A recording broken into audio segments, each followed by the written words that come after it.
Bonjour à tous et bienvenue dans cette troisième vidéo consacrée au HTML. Aujourd'hui, on va parler des images et des liens dans le HTML. Je vais continuer à faire des liens avec le SEO parce que le lien et les images, il y a quelque chose à dire au niveau SEO. Mais je pense que plus on va avancer dans le tuto et moins il y aura de choses à dire au niveau SEO, mais c'est juste voilà, pour des connaissances simples en HTML et en CSS. Comme ça, vous pouvez apprendre à faire par exemple votre première petite page. Donc nous revoilà sur l'éditeur de code bracket dans lequel on avait fait les titres, les textes et les spécifications de texte comme les balises strong, etc. On avait vu aussi les commentaires, hein, comme ici. Et donc aujourd'hui, on va tout de suite commencer avec la création d'un lien. Donc comment est-ce qu'on crée un lien? Alors c'est très simple. C'est une balise A, tout simplement. C'est comme ça qu'on l'appelle. On l'écrit comme ceci. Bon, d'abord, on va le mettre dans un contexte. Donc on va créer un paragraphe. Voilà. Voici... mon compte Instagram par exemple. Et là, on ouvre la balise A, du coup, qui s'écrit comme ceci. Cette balise s'écrit comme ceci, mais vous allez voir, il y a une petite subtilité. Vous allez voir qu'il faut rajouter un attribut. Donc, je vous ai appris, les attributs, c'est ce qui se trouve à l'intérieur d'une balise. Donc ça, par exemple, c'est un attribut. Donc, dans la balise A, on va écrire tout simplement, en fait, on va juste mettre le mot Instagram.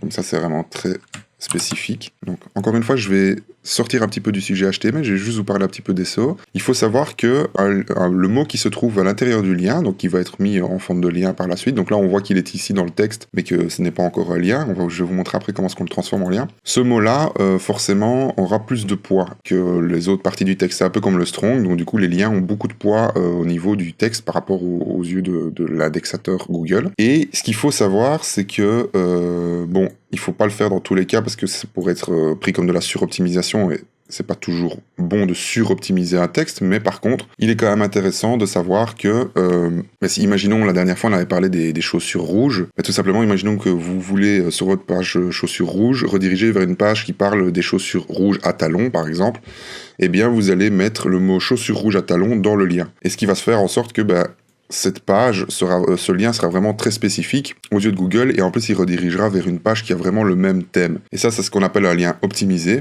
Donc si jamais vous voulez optimiser vos liens, ne pas le faire trop souvent parce que vraiment ça peut être considéré comme une suroptimisation, mais c'est vraiment intéressant de le faire tout simplement parce que aux yeux de Google, ça crée une cohérence dans votre contenu. Notamment si jamais vous voulez en savoir un peu plus au niveau des liens, j'ai fait une vidéo sur les cocons sémantiques qui se trouve sur ma chaîne YouTube et dans cette vidéo, je vous explique un petit peu comment est-ce qu'on peut construire un contenu en fonction des liens et en fonction des cohérences sémantiques entre les articles que vous allez créer ou entre les pages que vous allez créer. Donc maintenant, revenons tout de suite sur le HTML.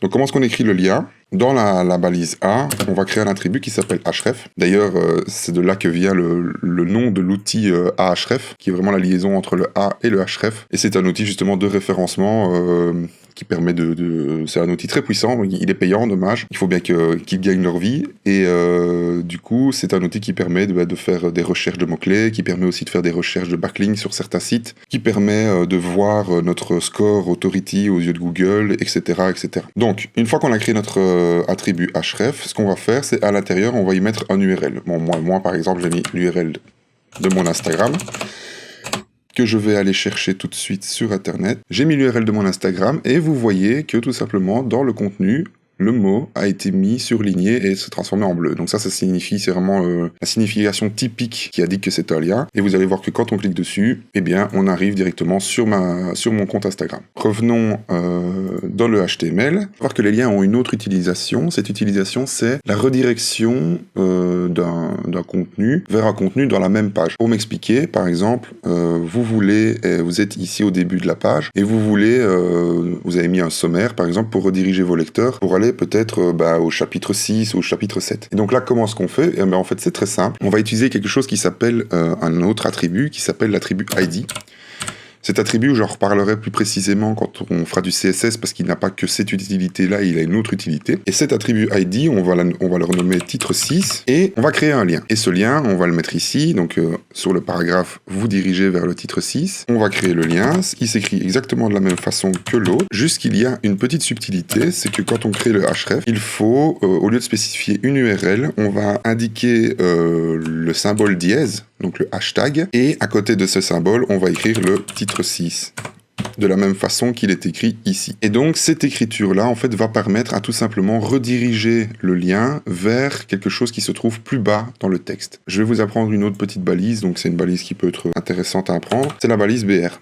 Alors la balise BR, à quoi elle sert ? Tout simplement à mettre à la ligne. Là, nous, on va s'en servir, c'est peut-être pas une bonne méthode pour s'en servir comme ça, mais c'est juste pour vous montrer visuellement à quoi ça ressemble. Voilà. Donc ici, on remarque que le titre 6 est passé tout en bas et que du coup, on a créé un lien qui va rediriger vers le titre 6. Donc je vous montre. Voilà. Le lien nous a redirigé en bas de la page pour aller vers directement le titre 6. Et c'est à ça que ça sert, et tout simplement, ce type de lien est souvent utilisé dans les sommaires, par exemple. Et ça peut être utile, même tantôt on parlait de SEO, ça peut être utile pour créer, encore une fois, de la cohérence dans le contenu. Et c'est aussi pour simplifier la vie au lecteur. Si le lecteur cherche un sujet bien précis et qu'il a envie de pas devoir lire tout l'article, tout simplement, il peut regarder les sous-chapitres et se dire, ben voilà, moi c'est cette partie-là que j'ai besoin, pas une autre. Donc du coup, il va cliquer sur le sommaire, et du coup, il va pouvoir être mieux renseigné, et il aura une expérience utilisateur beaucoup plus forte. Donc on va passer à la deuxième partie de cette vidéo qui est la création d'images. Donc la balise image, elle est très simple, c'est celle-ci, on ouvre la balise comme d'habitude, IMG, et puis on la ferme. Alors cette balise, elle est un petit peu spéciale parce que d'habitude, jusque maintenant, on n'avait vu que des balises qui s'ouvraient et qui se fermaient ensuite, mais ici, on voit que c'est une balise qui s'ouvre mais qui ne se ferme pas. Un petit peu comme tout à l'heure où on a parlé du BR. Le BR qui est tout simplement une balise qui s'ouvre et qui ne se ferme pas, c'est la même chose, qui permet de mettre à la ligne, je rappelle. Cette balise met à la ligne, mais comme vous voyez, elle se ferme pas. Donc la balise image, c'est pareil, sauf que pour créer cette image, après, qu'est-ce qu'il faut faire ? Il faut faire comme tout à l'heure avec le lien et rajouter un attribut. Et cet attribut, c'est src, qui signifie source. Et là, vous voyez que moi, bracket me le génère automatiquement. Vous, peut-être qu'il va falloir le chercher, et je vais vous montrer à quoi ça correspond. Donc ici, je cherche une image bien précise. Donc j'avais déjà prévu de faire une image. Et voilà. Donc on a cette image-ci qui vient de se rajouter dans mon contenu HTML. Alors, comment ça se fait qu'il a trouvé ce chemin-là, et comment est-ce qu'on fait pour trouver ce chemin-là ? Je vais vous montrer directement dans le dossier comment ça se passe. Alors voilà, ici on est dans le dossier. Ici, ça c'est notre page qu'on a créée, donc ça c'est la page HTML, c'est le code HTML plus la page que je vous montre. Et ici on a le dossier IMG. Donc le dossier IMG, pour vous montrer un petit peu, il fait référence à cette partie-là. On va l'écrire IMG / le slash qui signifie rentre dans le dossier, et va chercher ce document-là. Voilà. Par contre, il y a une subtilité. Donc revenons sur le dossier, voilà. La petite subtilité, c'est quoi ? C'est que, bon, ici on a notre image, mais il faut savoir que si ce dossier était au-dessus, donc là il est dans 3xW, mais imaginons que je veuille le mettre dans vidéo. Forcément, il est plus au même niveau que le dossier. Donc qu'est-ce qui se passe ? Il est au-dessus. Et là, vous allez voir, c'est un peu plus compliqué. Enfin, c'est pas vraiment plus compliqué, c'est juste que c'est une autre écriture du coup. Déjà, je vous montre qu'en actualisant la page, eh bien l'image a disparu. Donc l'image n'existe pas, et ce signe-là signifie que l'image est perdue, ou du moins que Google ou le navigateur ne trouve pas le chemin. Pour trouver cette image, eh bien c'est très simple. Ici, on va juste, parce que vu qu'on sait qu'il est dans le document au-dessus, on va juste lui spécifier d'aller, donc avec le chemin, on va écrire 2 points, puis un slash. Et grâce à ça, on va pouvoir respécifier le chemin de l'image. Donc voilà, maintenant qu'on a spécifié qu'on revenait en arrière dans le dossier, comme vous pouvez voir, tout simplement, l'image s'affiche, malgré le fait qu'elle n'est plus au même niveau. Et en fait, ce petit symbole, cette façon d'écrire, donc 2 points slash, signifie de revenir en arrière dans le dossier et d'aller prendre un dossier qui est au-dessus de la page sur laquelle vous êtes, tout simplement. Donc nous, ici, on va juste remettre l'image de base. Donc voilà, on a remis l'image de base.